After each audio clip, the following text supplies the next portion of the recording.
नमस्कार दर्शकों, बहुत बहुत स्वागत है। प्राइम एजेंडा लेकर हाजिर है, मैं हूं अमित सिंह और आज बात भारत अमेरिका के ट्रेड डील को लेकर, टैरिफ डील को मचे सियासी बवाल पर हम कर रहे हैं। पार्लियामेंट में अमेरिकी टैरिफ के मुद्दे पर हंगामा हो रहा है। विपक्ष अमेरिका के भारत पर 25% टैरिफ लगाने पर सवाल पूछ रहा है। इसे लेकर लोकसभा में आज कॉमर्स मिनिस्टर पीयूष गोयल ने जवाब भी दिया। पीयूष गोयल ने कहा कि टैरिफ के मुद्दे पर अमेरिका के साथ बातचीत चल रही है, कारोबारियों और स्टेक होल्डर्स के साथ हम बात कर रहे हैं। ग्लोबल ट्रेड में भारत का 16% हिस्सा है। पीयूष गोयल भारत की यूथ और स्किल वर्कफोर्स को हमारी ताकत बता रहे हैं और हम अपने घरेलू कारोबार को सुरक्षित रखेंगे। ये बात पीयूष गोयल ने संसद के पटल पर कही। उन्होंने आगे कहा, हमारे लिए घरेलू उद्योग का हित सबसे पहले है। लोकसभा में नेता प्रतिपक्ष राहुल गांधी ने गुरुवार को दावा किया कि प्रधानमंत्री नरेंद्र मोदी और वित्त मंत्री निर्मला सीतारमण को छोड़कर सब जानते हैं कि भारत एक डेड इकोनॉमी है, यानी बर्बाद अर्थव्यवस्था, और बीजेपी ने यह हालात पैदा कर दिए हैं। राहुल गांधी ने यह भी दावा किया कि अमेरिका के साथ व्यापार समझौता ट्रंप की शर्तों पर होगा और प्रधानमंत्री मोदी वही करेंगे जो अमेरिकी राष्ट्रपति ट्रंप कहेंगे। इस बीच अमेरिकी राष्ट्रपति डोनाल्ड ट्रंप ने 1 अगस्त से भारतीय उत्पादों पर 25% टैरिफ लगाने का ऐलान कर दिया। यह फैसला भारत के हाई टैरिफ फार्म और डेयरी प्रोडक्ट बाजारों तक अमेरिकी पहुंच की मांग पर सहमति नहीं बनने की वजह से लिया गया है। साथ ही रूस के साथ भारत के गहरे सैन्य और ऊर्जा संबंधों को लेकर भी ट्रंप की नाराजगी एक अहम वजह बताया जा रहा है। इस टैरिफ स्ट्राइक का इंडियन इकोनॉमी पर खासकर स्मार्टफोन, फार्मा, टेक्सटाइल, हीरे जवाहरात, ऑटो पार्ट जैसे अहम इंपोर्ट सेक्टर्स पर पड़ेगा। पहले अमेरिकी राष्ट्रपति ट्रंप का बयान आपको सुना देते हैं। As you know, Prime Minister Modi is a friend of mine, but they don't do very much business in terms of business with us.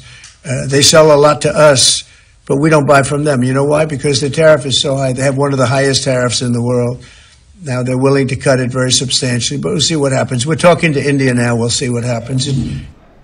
और ट्रंप के इस ऐलान के तुरंत बाद से संसद में कोहराम मचा हुआ है। विपक्ष लगातार टैरिफ के मसले पर सरकार को घेर रहा है। जरा वो प्रतिक्रियाएं भी सुन लीजिए। सरकार हालिया घटनाक्रम से होने वाले प्रभावों का परीक्षण कर रही है। वाणिज्य एवं उद्योग मंत्रालय निर्यातकों और उद्योग सहित सभी हितधारकों से संवाद कर इस विषय पर उनके आकलन की जानकारी ले रहा है। सरकार हमारे किसानों, श्रमिकों, एंटरप्रेन्योर्स, उद्यमी, निर्यातकों, सूक्ष्म, लघु और मध्यम उद्योगों और उद्योग जगत के सभी हितधारकों के कल्याण की रक्षा और संवर्धन को सर्वोच्च महत्व देती है। हम अपने राष्ट्रीय हितों को सुरक्षित करने और आगे बढ़ाने के लिए सभी आवश्यक कदम उठाएंगे। आपको ये मालूम नहीं है कि इंडियन इकोनॉमी डेड इकोनॉमी है? कोई कंफ्यूजन है आप में? पूरी दुनिया जानती है कि Indian economy is dead economy और बीजेपी ने इकोनॉमी को खत्म कर दिया है। क्यों खत्म किया है? अदानी जी की मदद करने के लिए खत्म किया है। तो आप लोग हैरान क्यों लग रहे हो? ये 11 साल से कौन सी स्टडी चल रही थी? आप सोचिए, 11 साल से क्या स्टडी चल रही थी कि आज अमेरिका के राष्ट्रपति को कैसे शब्दों में भारतीय जनता पार्टी की सरकार में किन शब्दों से भारत को कहना पड़ा उन्होंने कहा भारत के भी अपने कानूनों के बारे में क्या कहा उन्होंने। सोचिए आप कि जो सरकार लगातार पिछले 11 वर्षों से दोस्ती के बाद दोस्ती और कितनी दोस्ती बढ़ाई कि आज हमें क्या दिन देखने को पड़ रहे हैं। ये शुरुआत है बुरे दिनों की। अमेरिका के राष्ट्रपति जी ने क्या कहा है? टैरिफ के बारे में बोला है और जंग के बारे में फिर से बोला है कि मेरे कहने से भारत और पाकिस्तान दोनों ने जंग रोकी। तो दोनों चीजों का जवाब सरकार को देना पड़ेगा। मोदी जी हर जगह जाते हैं, पूरी दुनिया में घूमते हैं, दोस्ती करते हैं लोगों के साथ और फिर हमें ये मिलता है। प्रेसिडेंट हाउडी मोदी, एक बार और ट्रंप सरकार, ये सारी बातें हुई थी, पप्पियां झप्पियां हुई थी, गले लगे थे, सब हुआ था। प्रेसिडेंट ट्रंप और उनका जो केमिस्ट्री बताई जाती थी, मोदी जी की केमिस्ट्री बताई जाती थी, कहा करते थे कि अच्छी केमिस्ट्री है दोनों की और हमारे स्ट्रांग एलाय हैं, स्ट्रेटेजिक एलाय हैं। मैं विश्वास रखती हूँ इंडिया यूएस रिलेशनशिप स्ट्रांग है, पर आज वो इस कगार पे है कि कल जब खुद प्रधानमंत्री मोदी जी ने सदन में कहा कि कोई थर्ड पार्टी इंटरफेरेंस नहीं था, उसी के 10 घंटे के बीच में ही उन्होंने 2 बार फिर से दोहराया कि मैंने ये करवाया है। मैं चाहती हूं कि अब एक रेड लाइन ड्रॉ हो, जहां पर हमारी सरकार क्लियरली उनकी सरकार से कहे कि लगातार प्रेसिडेंट का ये कहना सही नहीं है। और आज जो यूनिलैटरली ट्रेड टैरिफ अनाउंस किया है, जब ट्रेड डील चल रही है, ये ट्रेड टैरिफ अनाउंस कर दिया है और किस शब्दों में उन्होंने ये अनाउंसमेंट किया है, ये दुर्भाग्यपूर्ण है। तो ग्राफिक के जरिए समझिए कि क्या क्या महंगा होगा। हीरे जवाहरात महंगे हो जाएंगे, भारत पर क्या असर पड़ने वाला है टैरिफ से, वो हम आपको बता रहे हैं आसान भाषा और शब्दों में।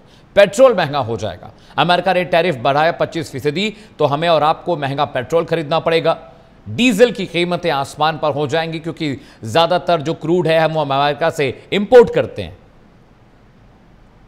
इसके अलावा गैस सिलेंडर्स की भी कीमतों में इजाफा हो जाएगा। यह समझना जरूरी है कि जो हो हल्ला विपक्ष मचा रहा है उसकी वजह क्या है। देखिए, मशीनें महंगी हो जाएंगी, साथ ही साथ जो केमिकल है वो महंगा हो जाएगा। ये आम जरूरत की जो चीजें हैं, अमेरिका के टैरिफ बढ़ने से होगा। वॉशिंग मशीन महंगी हो जाएगी जो घरों में आम लोग इस्तेमाल करते हैं। इसके अलावा और क्या क्या महंगा हो जाएगा, फटाफट बता देते हैं आपको। इसके अलावा फ्रिज यानी रेफ्रिजरेटर की कीमतें भी आसमान पर होंगी, क्योंकि इसके सेमीकंडक्टर्स बड़े पैमाने पर हम अमेरिका से इंपोर्ट करते हैं। इसके अलावा मोबाइल फोन्स के ज़्यादातर जो बड़े ब्रांड्स हैं वो अमेरिकन और यूरोपियन हैं, उनकी कीमतों में इजाफा हो जाएगा। इसके अलावा आप देखिए, कीटनाशक किसानों पर भी इस टैरिफ का बोझ पड़ेगा। जो पेस्टिसाइड्स हैं उनकी कीमतों में इजाफा होना तय है। इसके अलावा केमिकल प्रोडक्ट्स जो इंडस्ट्री यूज करती है वहां पर भी इसकी मार पड़ेगी। केमिकल प्रोडक्ट्स की कीमतों में भी इजाफा होगा। खाने पीने का सामान, मसलन चीज, बर्गर, पिज्जा, ये तमाम जो चीजें हैं ये महंगी हो जाएंगी। आम आदमी के जेब पर इसका असर पड़ेगा। टैरिफ क्या होता है ये समझा देते हैं। टैरिफ यानी आयात शुल्क, यानी जब भी कोई चीज हम किसी मुल्क से खरीदते हैं तो वो आयात, इंपोर्ट कहा जाता है। अब इससे असर क्या पड़ेगा, जब एक देश दूसरे देश से सामान खरीदता है उस पर एक टैक्स पे करना पड़ता है, जिसे हम इंपोर्ट ड्यूटी या इंपोर्ट टैक्स कहते हैं। अब भारत और अमेरिका के बीच इसी इंपोर्ट ड्यूटी को लेकर उहापोह की स्थिति बनी है। सामान के इंपोर्ट पर लगने वाले टैक्स को टैरिफ कहा जाता है, जो अब अमेरिका बढ़ाकर 25% कर चुका है। 1 अगस्त से ये लागू भी हो जाएगा। अमेरिका का कहना है कि भारत ज्यादा टैरिफ वसूलता है और इसीलिए उसकी एवज में हम भी ज्यादा टैरिफ वसूलेंगे। चलिए मैं गेस्ट का तारुफ करा देता हूं। एक बड़ा पैनल मेरे साथ है, स्वागत करिए चंद्रमोहन शर्मा जी का, प्रवक्ता हैं कांग्रेस पार्टी के। चंद्रमोहन जी बहुत बहुत आपका स्वागत है। डॉक्टर रोहित सक्सेना आपको तस्वीरों में दिखाई दे रहे हैं, प्रवक्ता हैं बीजेपी के। रोहित जी बहुत बहुत स्वागत है। Ashwini Rana, he is an economist, sir बहुत बहुत स्वागत है आपका कि आप कार्यक्रम में आए, आपने हमें वक्त दिया। इसके अलावा doctor Alok Pandey, he is a political analyst, राजनीतिक विश्लेषक हैं। इनसे भी हम राजनीतिक नजरिया समझने की कोशिश करेंगे। सबसे पहले मैं अश्विनी राणा सर के पास जा रहा हूं। सर, ये जो फैसला ट्रंप ने किया है, हम दर्शकों को लगातार बता रहे हैं कि 25% अगर टैरिफ बढ़ा तो क्या क्या नुकसान होगा, कौन सी चीज़ें हैं जो महंगी हो जाएंगी। लेकिन मेरा आपसे सवाल है कि अमेरिका भारत के जो रिश्ते हैं उसकी स्थिति, उसका हालत हाज़रा आपको पता है। उसके बाद ये 25% टैरिफ का जो झटका भारत की इकोनॉमी को लगने वाला है, उससे कितना नुकसान हमें उठाना पड़ेगा। अश्विनी सर। देखिए, मुझे लगता है कि आपने जो बात बताई, आप इंपोर्ट ड्यूटी की बात कर रहे थे, लेकिन हम तो जो है निर्यात की बात कर रहे हैं। जो हम अमेरिका को भेज रहे हैं उसके ऊपर अमेरिका ने ये 25% का टैरिफ लगाया है। अब अमेरिका का जो लगाने का जो तरीका है जी, वो सीधा सीधा ये दिखता है कि वो जो दबाव की राजनीति जो है वो कर रहा है इस समय, क्योंकि उसको लगता है कि भाई मेरे दबाव के कारण बाकी जो विश्व में और देशों के ऊपर मैंने 100%, 150% लगाया तो वो घुटनों पर आ गए। लेकिन भारत में भी वो वैसा ही करना चाहता है, क्योंकि भारत ने उसकी बहुत सारी चीजें नहीं मानी। उनमें से जो मेजर है वो एग्रीकल्चर और डेयरी प्रोडक्ट्स है, जिसकी एंट्री जो है भारत सरकार यूएस को नहीं दे रही। वो चाहते हैं कि उनका एग्रीकल्चर और डेयरी प्रोडक्ट जो है भारत में आए। लेकिन भारत सरकार ने आज भी अगर पार्लियामेंट में भी यही कहा है कि हमें अपने यहाँ की इंडस्ट्री और अपने किसानों को और अपने लोगों की हित की चिंता है, तो अब ट्रंप जो है वो दबाव बनाकर जो है, और उसको ये भी लगता है कि भाई ये रशिया से कर रहे हैं, तो ये सारी चीजें जो दबाव की राजनीति है ट्रंप की, संबंध एक अलग जगह, वो एक्चुअली क्या है, बिजनेसमैन है, वो डिप्लोमेट भी नहीं है, पॉलिटिशियन नहीं है। उनको लगता है कि जैसे बाकी देशों के साथ मैं कर रहा हूं।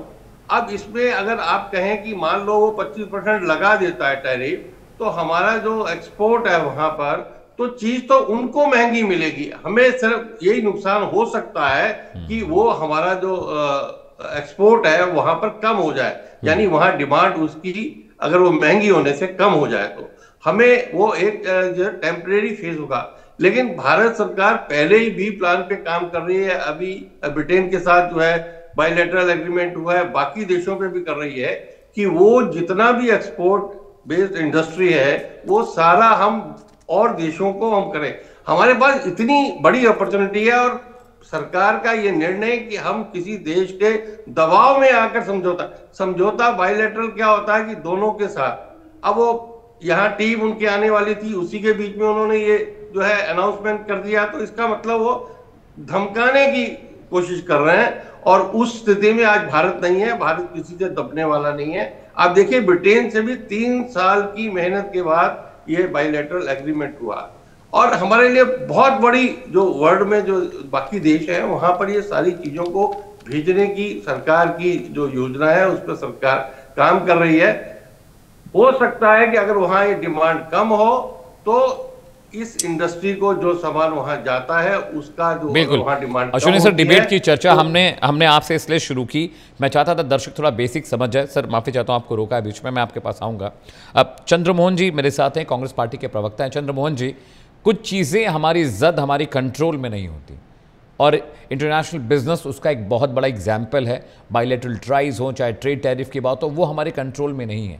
लेकिन जिस तरह से विपक्ष में हो हंगामा मचा, राहुल गांधी ट्रंप की कही बात को बार बार जाहिर कर रहे हैं, उसको रीनैरेट कर रहे हैं। वो कह रहे हैं कि भारत एक डेड इकॉनमी है, ये बात ट्रंप ने कही, और वो बार बार दोष दे रहे हैं कि बीजेपी ने हमारे देश की इकॉनमी को डेड कर दिया है और उसके लिए जिम्मेदार बीजेपी है। ट्रंप जो चाहेंगे प्रधानमंत्री नरेंद्र मोदी से करवा देंगे। मेरा सवाल यह है कि बीते 14 सालों में क्या प्रधानमंत्री नरेंद्र मोदी ने देश की इकॉनमी को बेहतर बनाने के लिए कांग्रेस के लिहाज से क्या कुछ नहीं किया? चंद्रमोहन जी, देखिए, अगर जो देश नरेंद्र मोदी, ये पहले तो आप इको ठीक करवाइए जी। PCR please kindly correct his echo. ठीक है, आप बोलिए सर, मैं ठीक कर रहा हूं, बोलिए। बहुत तेज से जी, आपको रिवर्ब मिल रहा होगा। ठीक है, बताएं सर, बोलें। जी बेसिक अभी भी वही पोजीशन है, अभी करा रहे हैं सर, आप बोलिए बोलिए, मैं करा रहा हूँ, पीसीआर कर रहा है सर, बताएं। अभी बहुत तेज आ रहा है वापस। हाँ बोले सर, अब बोले। अमित जी, बेसिक प्रॉब्लम वही है भाई साहब, इसको ठीक करवाओ आप। बहुत तेज है, नहीं बोला जाएगा। मेरी आवाज मेरे कानों में वापस बहुत तेजी से आ रही है। अच्छा, मैं ठीक करा रहा हूँ सर, ठीक कर रहा हूँ। ठीक है, आप वेट कर लें सर, जब तक आवाज़ ठीक नहीं होती मैं आपके दोबारा आऊँगा। रोहित सक्सेना, आप मुझे सुन पा रहे हैं? रोहित सक्सेना, आप मुझे सुन पा रहे हैं? आपको मेरी आवाज़ आ रही है? जी रोहित जी, मैं आपको सुन पा रहा हूँ, बाबुलन सुन पा रहा हूँ। रोहित जी, मेरा सवाल ये है कि विपक्ष लगातार संसद में हो हंगामा कर रहा है, और राहुल गांधी, प्रियंका गांधी, विपक्ष के बाकी नेता, अखिलेश यादव, ये तमाम नेता, प्रियंका चतुर्वेदी सवाल कर रहे हैं सरकार से कि अमेरिका के दबाव में आकर मोदी वही करेंगे जो ट्रंप चाहेंगे, और ट्रेड और जो बायलैटरल टाइज का जो मसला होता है वो किसी देश विशेष के कंट्रोल में नहीं होता। अब ट्रंप दुनिया भर के देशों पर टैरिफ लगा रहे हैं, भारत अकेला तो है नहीं, लेकिन जिस तरह से संसद के भीतर सरकार को लगातार खरी खोटी विपक्ष सुना रहा है, चाहे डेड इकोनॉमी की बात कह रहे हैं राहुल गांधी, वो बार बार कह रहे हैं कि ट्रंप जो चाहेंगे वो मनवा लेंगे मोदी जी से। क्या हमारी जो विदेश नीति है, हमारी जो बिजनेस अंडरस्टैंडिंग इतनी वीक है क्या कि कोई भी मुल्क जो चाहेगा हमसे करवा लेगा? अभी सो मच वीक। हर हर महादेव, वंदे मातरम। जी देखिए, विपक्ष मुझे ऐसा लगता है भारत की बात ना करके विदेश की बात ज्यादा करने लगा। जी, मुद्दे की अगर बात करें, मुझे बताइए, इससे पहले अप्रैल में 26% टैरिफ लगाने की बात हुई थी, लगा पाया क्या अमेरिका? एनफोर्स हुआ क्या हम पर? नहीं हुआ। तो अब 1% तो आज अपने आप खुद कम कर दिया, 26% को 25% स्वतः कर दिया। अभी तो हमने कुछ किया ही नहीं। दूसरा मुझे बताइए, एफटीए के तहत अगर मैं ओवरऑल व्यापार की बात करूं तो आज हम अमेरिका से लगभग 11% का व्यवसाय करते हैं अपने ओवरऑल व्यापार का। एफटीए के तहत हमारे लिए मार्केट कौन कौन सा खुला है? यूरोप जो सबसे ज्यादा एस्टैब्लिश मार्केट माना जाता है, वहां हम 13% व्यापार करते हैं। अगर मैं बात करूं ऑस्ट्रेलिया, अगर मैं बात करूं यूएई 8% करते हैं। अगर अफ्रीका की बात करूं तो 7% करते हैं। यानी अगर ओवरऑल देखा जाए तो हम 27 से 28% व्यापार अभी हम इन कंट्रीज के साथ कर रहे हैं जहां हमारे पास मार्केट बिल्कुल ओपन है और हम एफटीए के तहत इसको और बढ़ा सकते हैं। समस्या देखिए, सारे लोग ये बात कर रहे हैं कि भारत पर इसका क्या प्रभाव पड़ेगा, अमेरिका पे क्या प्रभाव पड़ेगा, कोई बात कर रहा है? जेनेरिक दवाई और आईटी प्रोडक्ट का सबसे बड़ा जो उनको रिसोर्स है इंपोर्ट करने के लिए अमेरिका को, वो भारत है। 40% के आसपास हम जेनेरिक दवाई वहां देते हैं और 60% के आसपास हम आईटी के प्रोडक्ट वहां देते हैं। और जो व्यापार वो हमसे बंद करेगा, क्या आत्मनिर्भर है अमेरिका उसको करने के लिए? वो तो मैक्सिको, कनाडा, इन सब पर निर्भर होगा। और एक बात समझिए, यही काम इन्होंने किया था जापान और कोरिया और यूके के साथ, लेकिन जब डील करने की बारी आई तो वापस आ गए 15%, 20% पर। तो अभी कुछ हुआ नहीं जा रहा। ट्रंप जो कह रहे हैं कहने दीजिए, और हमारे पास ऑप्शन WTO में भी जाने का है, WTO में जाकर के हम वहां भी बात रख सकते हैं। और जब हमारे पास सीधा ऑप्शन है व्यापार बढ़ाने का, आज मुझे बताइए, जिन बच्चों ने भारत को आत्मनिर्भर बनाया, खासकर इलेक्ट्रिकल प्रोडक्ट की हम बात करें, मैं स्टार्टअप की बात कर रहा हूं, कितना रेवोल्यूशनरी चेंज लाया उन्होंने। भारत में आईफोन बनाना शुरू कर दिए। तो ठीक है, हम मेक इन इंडिया के तहत और अच्छा काम करेंगे, लेकिन मुझे एक बात बताइए, अमेरिका जिन चीजों के लिए हम पर निर्भर हैं और हम नंबर 1 कंट्रीज हैं उनको इंपोर्ट कराने के लिए, अपने यहाँ से एक्सपोर्ट करने के लिए, कहाँ जाएगा अमेरिका? दवाएं क्या आपको लगता है बहुत आसान है उनके लिए जेनेरिक दवाई कहीं और से ले लेना? आईटी प्रोडक्ट पर 60% हम पे निर्भर हैं, उनके यहाँ रेट नहीं बढ़ेंगे क्या? और बढ़ेंगे तो क्या अपने देश की जनता को ट्रंप जवाब दे पाएंगे? ये भी एक मुद्दा है। हम पर क्या प्रभाव पड़ेगा, हम पर क्या प्रभाव पड़ेगा? अरे ये तब की बात थी जब आप पीछे खड़े होते थे। आज की बात ये है कि आज अमेरिका का राष्ट्रपति चल के आकर के हाथ मिलाने आता है। आज हम वहां खड़े हैं। आज देश का डायग्राम पूरा चेंज हो चुका है, ये भी देखना चाहिए ना। ठीक है, लेकिन समस्या क्या है, जिनकी मानसिकता विदेशी है, जो बात ही विदेशों करते हैं, जो कह रहे थे दम है कि आके सदन में बोला ना, क्या किया आपने? तो जब आपको विदेश की बात करनी, विदेशी मानसिकता, तो आप भारत की बात ही नहीं करेंगे। तो क्या आप उसी मानसिकता को लेके आगे बढ़ रहे हैं? भारत की बात करिए ना। आज भारत कहाँ खड़ा है? ठीक है रोहित जी, चंद्रमोहन जी से मैं जवाब ले लेता हूँ। चंद्रमोहन जी, क्या अभी भी आपको इको हो रहा है और इज इट ओके?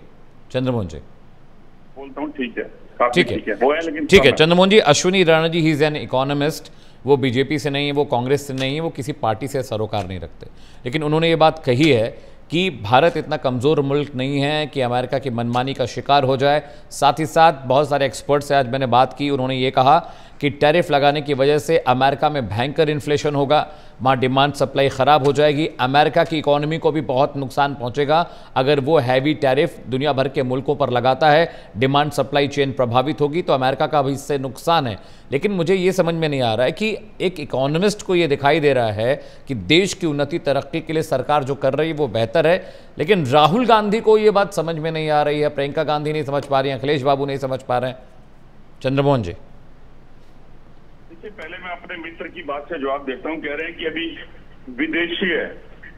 अरे राणा जी, जो विदेशी हैं वो तो पिछले 40-42 साल से हिंदुस्तानी बन के रह रहे हैं, और जो हिंदुस्तानी थे गुजरात के, वो विदेशी बनते हाउडी मोदी, नमस्ते मोदी, भाई ट्रम्प फ्रेंड मोदी करते रह गए, और हाथ में हासिल क्या हुआ आपको ध्यान नहीं दिया आपने। I don't care what I does with the Russia, they can't take their dead economy. ये राहुल गांधी ने नहीं बोला है।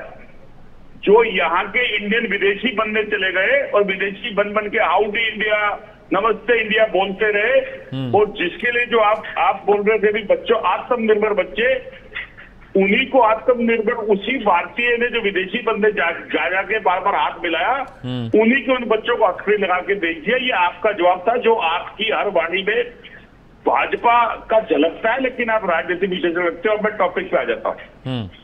देखिए, अगर कोई विदेश की अगर बात होगी और विदेश की बात के ऊपर जब वजन आएगा, और टैरिफ का क्या वो राहुल गांधी ने बोला है, वो ट्रंप ने बोला, और उसका जवाब आप अपने घर में बैठ के बिल्ली की तरह मिमियाते रहोगे, बकरे की तरह अपने देश के अंदर। आपको बाहर के देश को जवाब देना है, आपको उस 25% के टैक्स का जवाब देना है जो आपके ऊपर वो ठोक रहे हैं, लगा रहे हैं।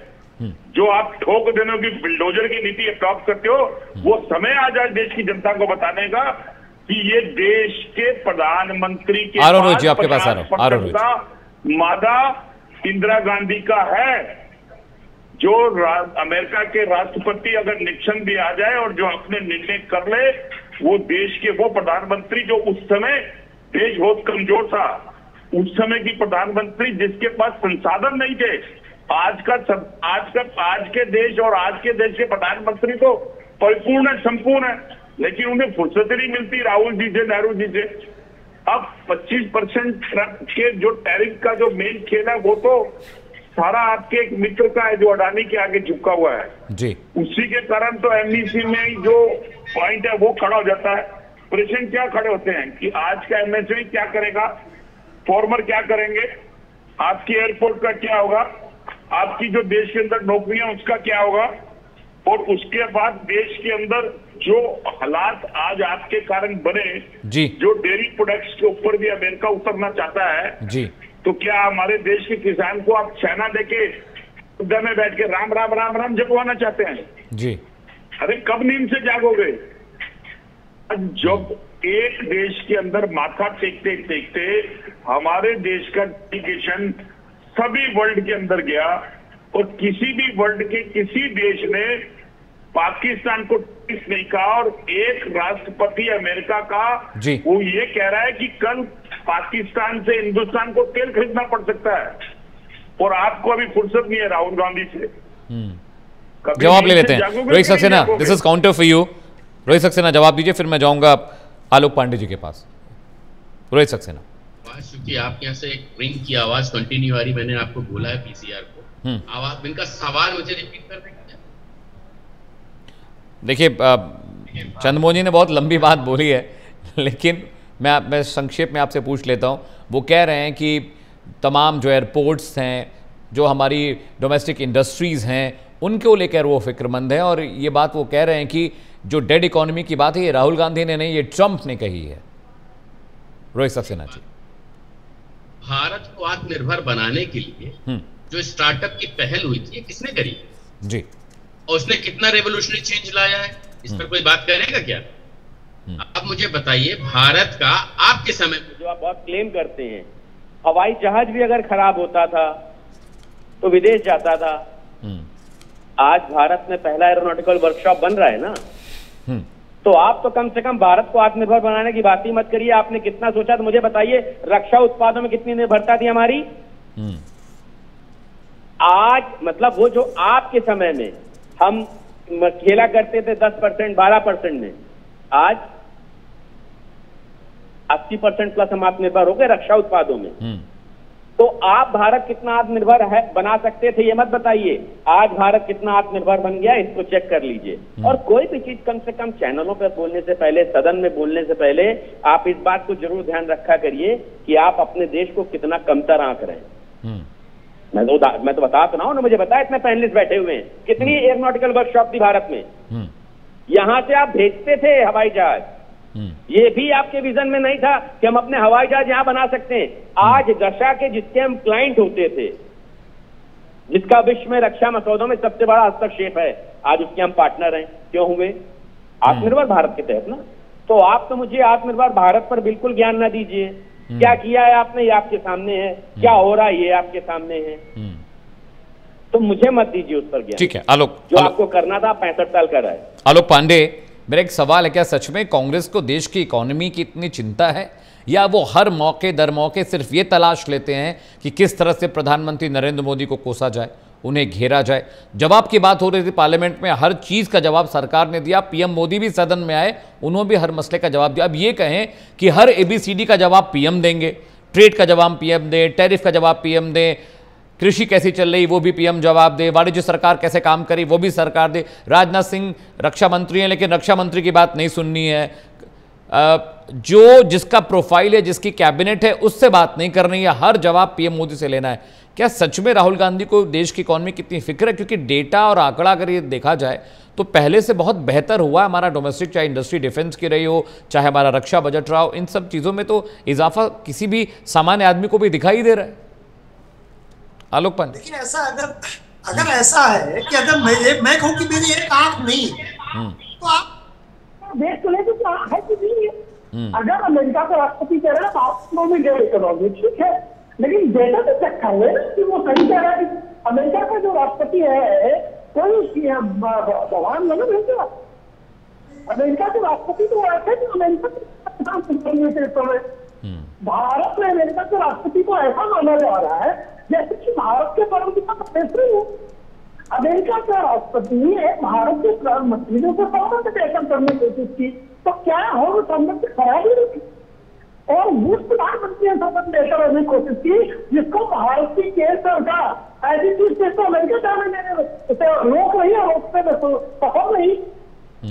तो अब ये संबंधों का जो खेल है, कोई नहीं यूएसए संबंध बेहतर करना चाहेगा, तो संबंध बेहतर करने का कोई प्रयास करता है, वो प्रयास कितने सफल हुए बेहतर हो, लेकिन हम संबंध बेहतर ही न करें। जब 2013-14 में भारत फ्रेजाइल साइड में था, इकोनॉमिक स्तर बैठे और किसी का फ्रेजाइल साइड क्या होता है, तो मैं ये बता देता हूँ कि दुनिया सबसे खराब 5 इकोनॉमी की बिल्कुल खतरनाक स्थिति में थी आर्थिक तौर पर। फ्रेजाइल साइड मनमोहन सिंह इतने इकोनॉमिक फ्रेजाइल साइड में छोड़ के गए थे। अब हम टॉप 4 पे है, चौथे नंबर की इकोनॉमी है, और वर्ल्ड लेवल की जो संस्थाएं है वो कह रही है कि 2028 तक भारत तीसरे नंबर की इकोनॉमी हो जाएगा। जो इकोनॉमी चौथे नंबर की इकोनॉमी हो, तीसरे में पहुंचने वाली हो, वो डेड इकोनॉमी कैसे हो सकती है? और अमेरिका का राष्ट्रपति मरा जा रहा है डेड इकोनॉमी के साथ साइन करने में। ब्रिटेन का प्रधानमंत्री अभी हमारे साथ निगोशिएट करके फ्यूचर में एफटीए करता, ये डेड इकोनॉमी के सिम्टम्स है क्या?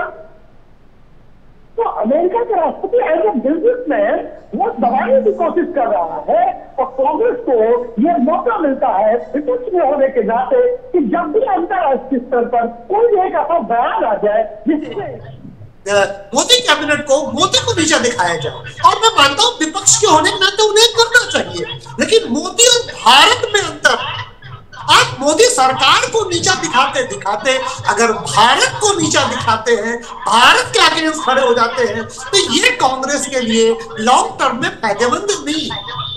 मोदी सरकार की आप आलोचना करिए और सड़कें जाम कर दीजिए, लेकिन आप ये कहते भारत की इकोनॉमी डेड इकोनॉमी है क्योंकि अमेरिका का राष्ट्रपति कह रहा है, लेकिन क्या वो वाकई डेड इकोनॉमी है? तो वो तो अगर चौथे नंबर की इकोनॉमी डेड इकोनॉमी है तो 10वें नंबर पर जब 14 ठीक है, ठीक है आलोक पांडे जी, पॉइंट टेकन, ठीक है, फेयर इनफ आलोक जी, फेयर इनफ, आपका तर्क मैं समझ रहा हूँ। अब अश्विनी सर, एक सवाल ये भी है कि ट्रेड और टैरिफ के इस वॉर में अमेरिका ने पहले भी बहुत कोशिश की और दबाव की पॉलिटिक्स वो करने की कोशिश में लगातार रहते हैं। Trump he is a shrewd businessman, वो पॉलिटिशियन नहीं है, वो एक शुद्ध रूप से एक कारोबारी बिजनेसमैन है। लेकिन कांग्रेस का जो तर्क है कि देश हमारी इकॉनमी डेड हो चुकी है और हमारी इकॉनमी ख़त्म हो गई है, पीएम मोदी ने इकॉनमी को बर्बाद कर दिया, तबाह कर दिया, तमाम पीएसयूज़ को प्राइवेट सेक्टर कर दिया गया। क्या ये सच है? बतौर इकोनॉमिस्ट आपको भी लगता है कि प्रधानमंत्री नरेंद्र मोदी की सरकार आने के बाद देश हमारा डेड इकॉनमी हो चुका है, ख़त्म हो चुके हैं हम? अश्विनी सर, कि भाई मुझे बड़ा दुर्भाग्यपूर्ण लगता है कि जब पार्टियां कोई भी हो, एबीसी, वो जब देश की बात आती है तो वो देश के साथ नहीं खड़ी होती। और आज इकोनॉमी के लिए भारत नहीं कह रहा, वर्ल्ड बैंक कह रहा है, आईएमएफ कह रहा है कि हमारी जो जीडीपी की ग्रोथ है जी 6% से ज्यादा है, और बाकी अगर आप कंट्रीज देखेंगे किसी की 2 है, 3 है, 4 है, तो ये डेड कैसे हो सकती है? लेकिन सिर्फ अपने देश को बदनाम करना, ये मतलब मैं पॉलिटिकल बात नहीं करना चाहता था जी। आप किसी पार्टी से भी नहीं है सर, वो आप किसी पार्टी से भी नहीं है सर। कोई नहीं, कोई आदमी देश के हित में बात करता है तो वो बीजेपी जैसा हो जाता है, ये कहाँ का तर्क है? आप अडानी कहते हैं, अरे भाई अडानी हो, अंबानी हो, वो क्या देश से बाहर भी काम कर रहे हैं? देश और पहले से कर रहे हैं, कोई आज ही थोड़ी वो कर रहे हैं। लेकिन ये किसी कोई भी अपोजिशन पार्टी हो जी, देश का जब इशू आता है तो देश के साथ खड़ा होना चाहिए जी। आप अपने सरकार के अगेंस्ट जो बोलिए, लेकिन देश के अगेंस्ट मत बोलिए, ये मेरी है। और ये बिल्कुल भी ऐसा कुछ नहीं है, जब इकोनॉमी जो है इस गति से बढ़ रही है, और आप अगर ये भी गूगल में जाके भाई साहब देख लें तो इनको पता लग जाएगा कि कौन कौन से देशों से हम आगे हैं जीडीपी ग्रोथ पर। तो जीडीपी ग्रोथ ऐसे तो नहीं है, वो हमारे आंकड़े नहीं है, आपने वर्ल्ड बैंक के, IMF के जी। तो इसलिए हम उस चीज से निश्चिंत रहें। और ट्रंप भी जो है वो अपने उस पे आएंगे, उनकी जरूरत है हमारे से जो है, जो हमें सामान हम उनको देते हैं इस रेट पर, जैसे पहले भी प्रवक्ता कह रहे थे कि जेनेरिक मेडिसिन जो है जो हम बना रहे हैं उससे सस्ती उनको मिल नहीं सकती। तो उनकी जनता इनको कोसने वाली है कि भाई ये आज क्या कर रहे हैं हमारे। ठीक है रोहित सक्सेना, डॉक्टर रोहित, देखिए अब एक इकोनॉमिस्ट होने के नाते अश्विनी सर भी कह रहे हैं कि ये जो कांग्रेस का नैरेटिव गढ़ना है कि देश की इकोनॉमी तबाह हो गई है, बर्बाद हो गई है, खत्म हो गई है, ट्रम्प के दबाव में आके हम सब फैसले ले रहे हैं, वो दूध का दूध और पानी का पानी अश्विनी सर ने कर दिया। वो कह भी रहे हैं कि भाई जब देश की तरक्की उन्नति की बात आती है सबको साथ आना चाहिए। IMF जैसी बड़ी संस्थाएं हैं, बहुत सारी रेटिंग एजेंसीज दुनिया में हैं, अगर आप देखेंगे डॉक्टर रोहित तो वो रेटिंग देती हैं तमाम कंट्रीज़ की इकोनॉमी को उनके GDP के लिहाज से, उनके इंडस्ट्रियल डेवलपमेंट के हिसाब से। तो अभी हम ठीक ठाक स्थिति में हैं। लेकिन कांग्रेस को संसद में ये लग रहा था, जिस तरह की बातें विपक्ष ने की हैं, ऐसा लग रहा था कि हम अब खत्म हो चुके हैं, अब हमारी इकोनॉमी में कुछ नहीं बचा है। तो ये जबरन क्या जनता के दिमाग में इन्फ्यूज करने की कोशिश है कि BJP is a failure party? देखिए, जैसा अभी हमारे पहले जो स्पीच ने कहा, जो हमारे ने कहा, उसमें देखिए अभी उससे पहले कांग्रेस के प्रवक्ता इंदिरा गांधी से तुलनात्मक अध्ययन कर रहे थे हमारा। मेरी आवाज आ रही है आपको क्लियर? मेरी आवाज आपको क्लियर आ रही है? बिल्कुल आ रही है, बिल्कुल आ रही है डॉक्टर रोहित। तुलनात्मक अध्ययन जब ये इंदिरा गांधी से कर रहे थे, मैं छोटा सा आंकड़ा आपके सामने रखना चाहूंगा, जिसमें अगर मैं GDP की बात करूं, इंदिरा गांधी के समय में जो 189 अरब GDP हुआ करती थी जी, वो आज 3.7 ट्रिलियन है। समझिएगा, ग्रोथ रेट अगर GDP की बात करूं जो 3.5% हुआ करती थी वो 7.6 है और 8 अनुमानित है, हमारा डेटा नहीं है। प्रति व्यक्ति आय 1200-1400 रुपए जो थी 1,97,000 रुपए है आज के समय में। विदेशी मुद्रा का अगर भंडार की बात करूं तो जो आपके समय में 5 अरब थी वो आज 640 अरब हो चुकी है।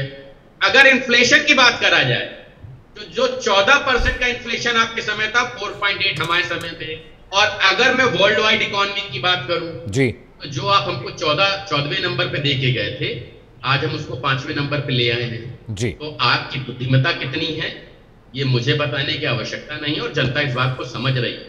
कुछ भी देखिए, जब किसी के पास मुद्दे नहीं होते, बहुत स्पष्ट है, जब किसी के पास मुद्दे नहीं होते तो वो भटकाऊ बातें करने लगता है, जिसके पीछे ना डेटा होता है, ना कोई एनालिसिस होता है, कुछ भी आकर के बोलता है। कोई कुछ भी बोल रहे हैं, मैं तो कह तो रहा हूं, आप मुझे बताइए ना, भारत आज कहां पीछे है और हम पर जो प्रभाव पड़ेगा, हमारे लिए तो FTA के तहत पूरा व्यापार खुला हुआ है, अमेरिका कहां जाएगा?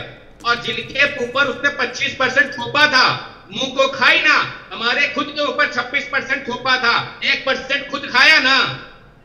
अगस्त फर्स्ट वीक में आपको पता होगा एक व्यापारिक समझौता की डील होने वाली भारत और अमेरिका के बीच में जी, अगस्त फर्स्ट वीक में।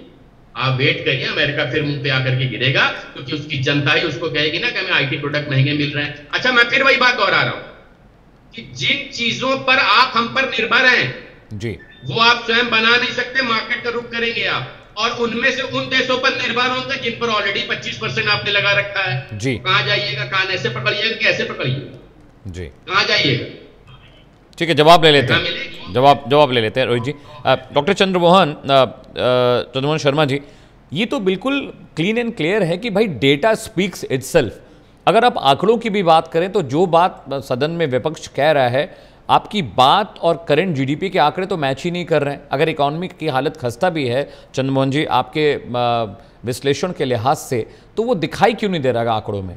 इकोनॉमिस्ट भी हमारे बैठे हैं डिबेट में, वो भी कह रहे हैं कि ऐसी कोई हालत नहीं है, कोई बात नहीं है, लेकिन सिर्फ विपक्ष को ही ये कहाँ से डेटा और आंकड़ा मिल रहा है कि इकोनॉमी एकदम हमारी ख़त्म हो चुकी है, फ्रेजाइल हो चुकी है? 14वें नंबर से 5वें नंबर पर, तीसरे नंबर पर लाने के बाद बीजेपी प्रवक्ता कह रहे हैं, चंद्रमोहन जी जवाब दीजिए उनका। देखिए, आप ही की डिबेट में भी एक शब्द आया, नैरेटिव। जिस नैरेटिव को भी मेरे जितने भी दो बड़े प्रवक्ता और जो राजनीतिक विशेषज्ञ बोलो ने नैरेटिव बोला जी, तो क्या ये नहीं कहा जा सकता कि एक नैरेटिव आप लोग भी बनाते हैं हमेशा कांग्रेस के विरुद्ध? क्या देश के अंदर उन 70 सालों के अंदर जो 1947 से 2014 तक देश चल के आया जी, क्या वो खुद पैदल चल के आया था? उसके अंदर देश में चुनी हुई सरकार और देश के वो प्रधानमंत्री थे जो देश की जनता ने दिए थे। उन प्रधानमंत्रियों के अंदर कांग्रेस से प्रधानमंत्री थे और भी प्रधानमंत्री थे। तो नेगेटिव का शब्द इस्तेमाल करके एक तरफ मत घुमा दीजिए, करिए उसको करिए। और अभी जो भाजपा के प्रवक्ता बोल रहे थे, मैं उन्हें बता दूं, ये जो इकोनॉमिक की बात और 25% टैरिफ जितना लगाया है और जो इकोनॉमी के बारे में ये कह रहे हैं कि उसकी डेड इकोनॉमी है, वो कोई और नहीं आपके दोस्त हैं। दोस्त जोर से चिल्ला के बोल रहा हूं। और हिंदुस्तान की 140 करोड़ जनता को आप ही के और मेरे देश के प्रधानमंत्री ने बार बार चिल्लाकर हाथ उठा के बोला था। और ऐसा दोस्त, कैसा दोस्त जो देश के ऊपर 25% टैरिफ लगाए और मेरे देश के अंदर महंगाई बढ़े, बेरोजगारी बढ़े और मेरे देश के किसान आत्महत्या करते रहे और 2 लाख से ज्यादा मेरे देश के व्यापारी बिजनेसमैन यहाँ से छोड़कर दूसरे देश में बच जाए। और आप विधेयक कांग्रेस में दें। अरे दोस्त के बिना भी 2008 में नेक्रोल डील हुई थी मनमोहन सिंह जी के टाइम के ऊपर। कोई टैरिफ नहीं था, कोई धमकी नहीं थी। एक country to country, man to man system के साथ हुई थी।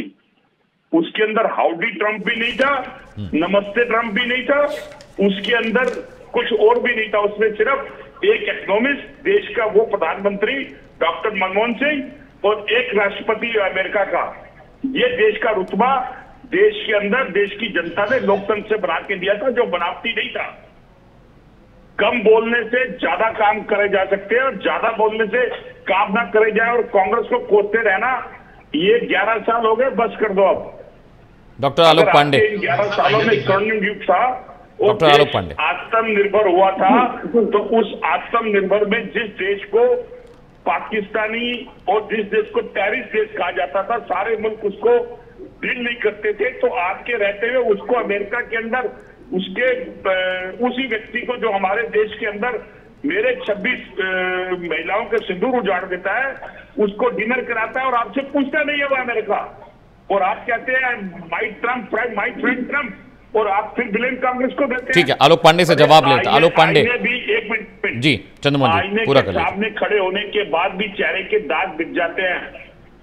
तुम्हारे पे तो दाग ही इतने हैं कि आईना ही अपनी शक्ल बदल लेता है। ठीक है, डॉक्टर आलोक पांडे, आपको भी ऐसा लगता है कि जिस तरह का नैरेटिव और आइटनरी बनाने की बात हो रही, डॉक्टर मनमोहन सिंह साहब जब देश के प्रधानमंत्री थे तो काम बहुत बेहतर तरीके से हुआ करते थे और बीजेपी शोर ज्यादा करती है, काम कम? आलोक पांडे नहीं, तो फिर भारत छोड़ाई लाइफ में कैसे आएगा मनमोहन सिंह के समय में? उसका उसका कुछ नहीं, इतने छोड़ के गए थे कंडीशन में थे, सारी चीजें बहुत गड़बड़ थी।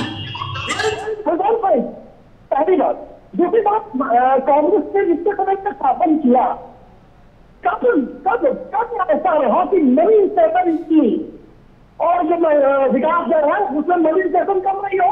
औसतन इंदिरा गांधी, राजीव गांधी, पंडित जवाहरलाल नेहरू, इनके समय में महंगाई हमेशा ज्यादा रही और ग्रोथ हमेशा कम रही। अब ऐसी इकोनॉमी की देश को सामने मारने में देश को पूरा नहीं रखना पड़ा। महंगाई खाया जाता है, किसने कहा था? 30 रुपए का पेट्रोल देंगे, किसने कहा था? काला धन ला के देंगे, किसने कहा था? 11 साल गुजर जाने के बाद हाउडी ट्रम्प भी होगा। अरे कुछ नहीं, बीच में क्यों ना बोलो, झूठ बोलते रहोगे, जो तथ्य बोले उसमें जवाब दो। आपको देश की जनता ने 2014 के बाद सत्ता दी थी क्योंकि आपके नैरेटिव ने कांग्रेस के शासनकाल को गलत साबित किया था। देश की जनता ने सत्ता दी। 11 साल के बाद आपने देश की जनता को क्या दिया? आपने 25% टैरिफ और एक आतंकवादी मुल्क के साथ डिनर करवा दिया और आप ही के देश के पढ़ने जाने वाले विद्यार्थियों को हथकड़ी लगा के उस हथकड़ी के अंदर नेपाल जैसे मुल्क को इज्जत से भेजा बच्चों को, और हमारे देश के बच्चों को हथकड़ी लगाकर सर से पैर तक, और आपके खून नहीं खोला। कैसी राष्ट्र है आपकी? कैसी राष्ट्र है? तो पाकिस्तान से निगोशिएट करने के लिए इंडिया अभी हाथ दौड़ी थी लेटर में। अभी निक्सन के समय की चिट्ठी क्लासिफाइड हुई है, उनसे 1971 के बाद में। आप कैसी बात कर रहे हो? मुझे जवाब देने दीजिए। मनमोहन सिंह जी का भी आंकड़ा दिखा दूं जरा। अमेरिका और मजबूत भारत है, इसलिए मुझे मौका दीजिए। मैं आपने जो देश को विकास दिया है उसकी गति आपने हमेशा भारत की धीमी रखी है। मुझे मौका दीजिए, मैं जरा मनमोहन सिंह जी का भी आंकड़ा दिखा दूं इनको। मेरी आवाज आ रही है क्या? मेरी आवाज आ रही है क्या?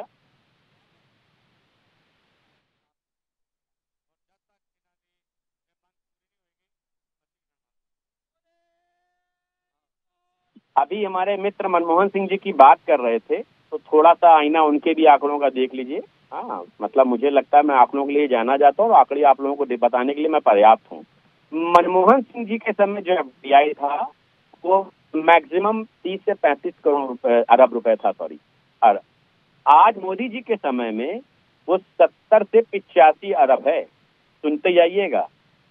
अगर निर्यात के क्षेत्र में भारत की बात करी जाए तो जो उनके समय में 312 अरब का निर्यात हुआ करता था, 775 अरब का निर्यात आज के समय में हो रहा है।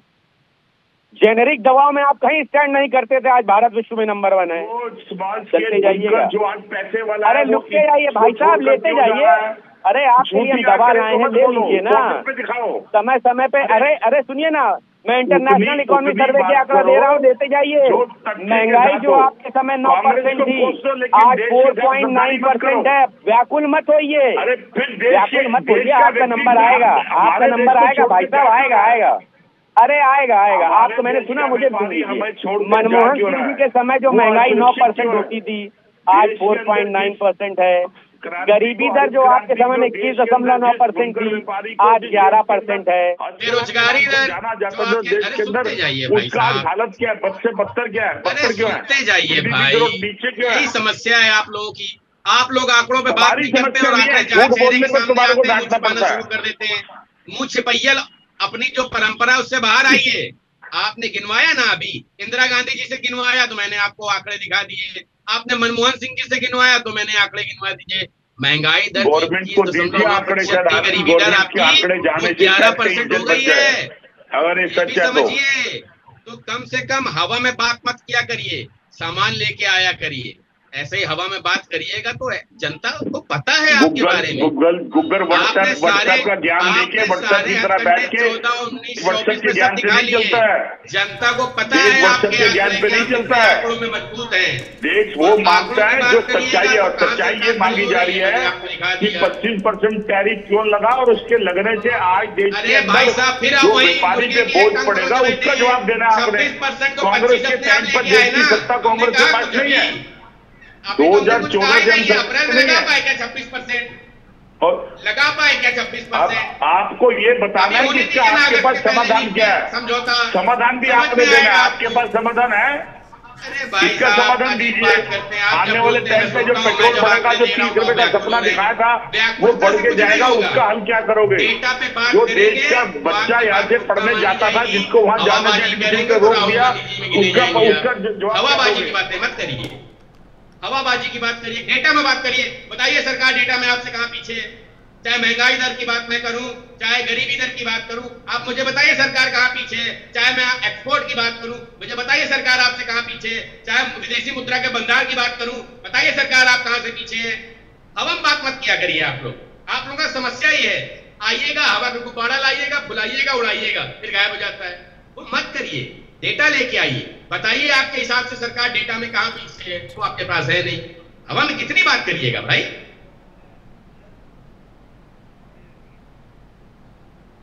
हेलो जी आवाज आ रही, बात पूरी कर लीजिए सर, आवाज आ रही, बात पूरी कर लीजिए। कह रहा हूं आप निर्यात, मैंने बात कही आपसे दुगने से ज्यादा में हम लोग कर रहे हैं। जेनरिक दवाई में नंबर 1 हो गए, आप कहीं स्टैंड नहीं करते थे, तो कुछ मतलब डेटा की बात करिएगा, हवा में बात करिएगा केवल। चंद्रमोहन लोग बैठे हैं, मेरा डेटा कोई आज तक किया हुआ डेटा किसी टेलीविजन उसमें डिबेट में मेरा डेटा का गलत बता दे। तुम्हारे डेटे को कौन पूछ रहा है? तुम्हारे डेटे पे सरकार, अरे तुम्हें कौन पूछ रहा है? सरकार के वित्त मंत्री को दे दीजिए, मेरा डेटा तो छोड़ दो, तुम्हें कौन पूछ रहा है? सरकार के वित्त मंत्री को दे दीजिए, आपको कोई नहीं पूछ रहा। ये डेटा जो लिखे चिल्लाने से कोई फायदा नहीं होता, वो भी समझ जाओगे। अगर आपके पास जो डेटा है उस डेटा को दीजिए। चंद्रमोहन जी आंकड़े तो झूठ नहीं बोलते, चंद्रमोहन जी आंकड़े झूठ नहीं बोलते ना। गजब बात करते हैं भाई साहब। व्याकुलता ठीक है, अति व्याकुलता ठीक नहीं है। जिन आंकड़ों को सरकार ही खराब कर दे और उसके ऊपर हमारे ये जिन आंकड़ों को दिखा रहे हैं व्हाट्सएप आंकड़े हैं, ये दिखा देना मुझे कौन सी सरकारी पोर्टल पे, कौन से सरकारी की नीतियों के ऊपर है। अरे विदेशी कंपनियों जो पैसा आता है वो भी एफडीआई कहलाता है। थोड़ा अर्थशास्त्र की समझ रखिए, एफडीआई कहलाता है। 2020 के लगभग के बाद जो व्यापारी छोड़ के गया उसका कारण क्या है?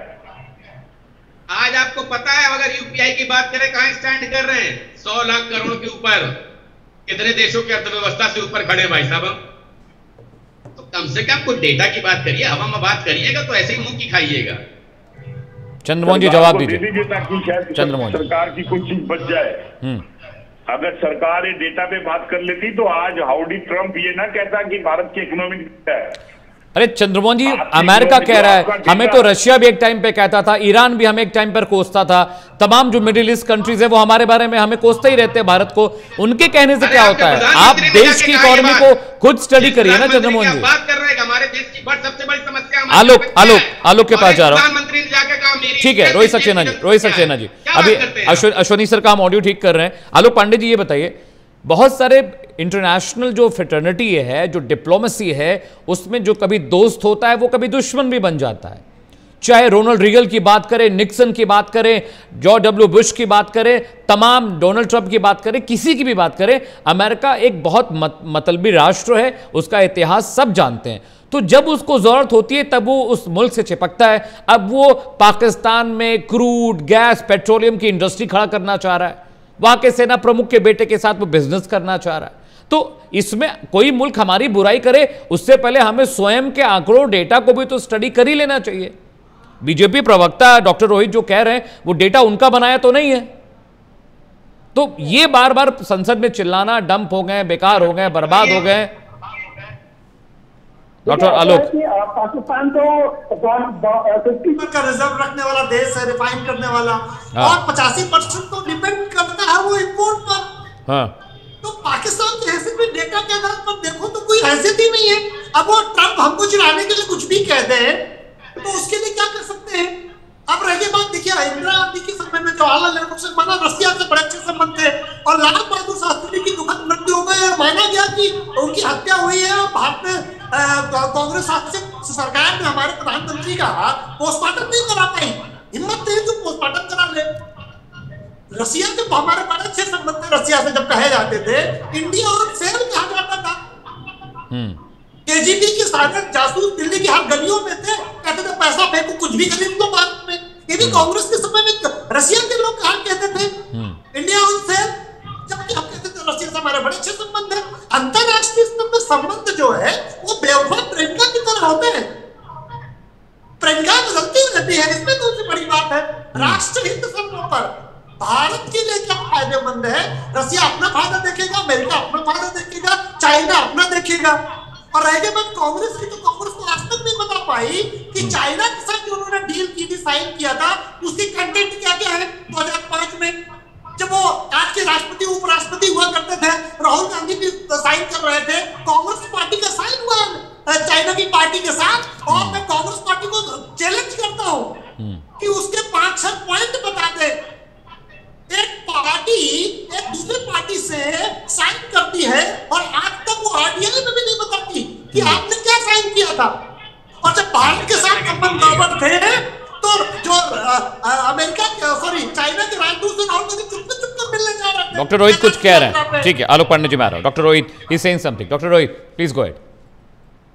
थोड़ा सा मतलब सामना उत्तर प्रदेश और पाकिस्तान से करा पाऊं, भारत तो बहुत बड़ी बात है, मैं उत्तर प्रदेश से करा देता हूँ।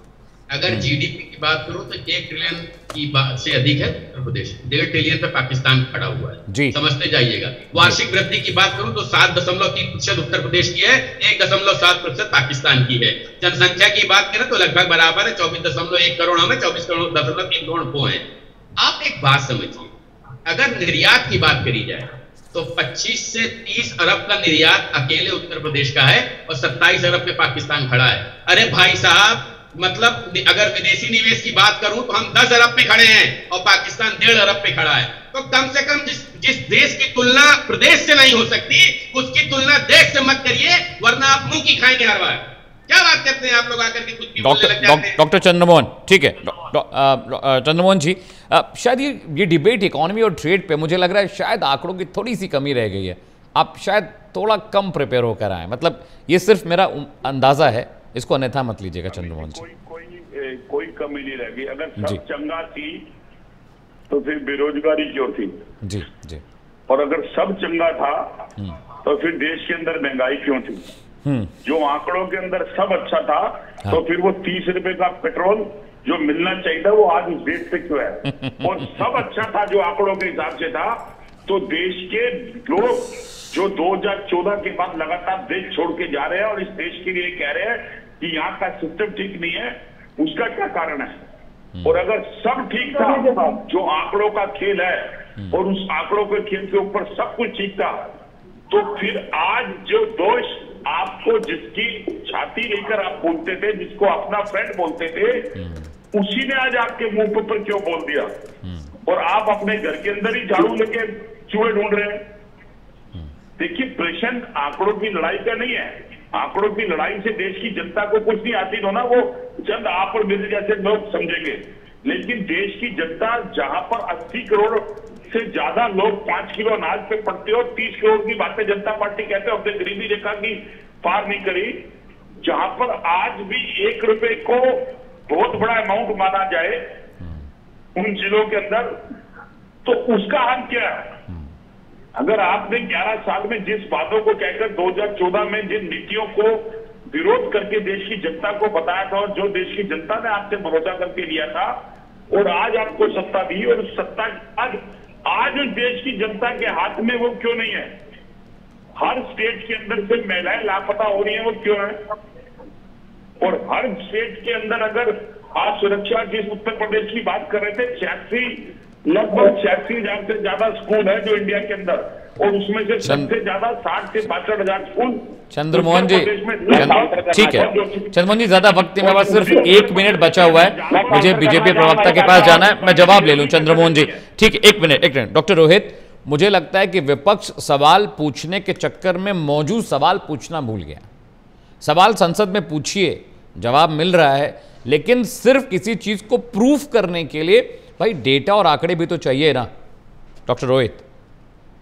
देखिए, जहां तक फिर आपने सदन की बात कही, वहां का आंकड़ा दे दो 51% अटेंडेंस है राहुल गांधी की, 49% है सोनिया गांधी की। तो जब आप सदन में उपस्थिति नहीं रहते तो सवाल क्या पूछेंगे? मुझे बताइए।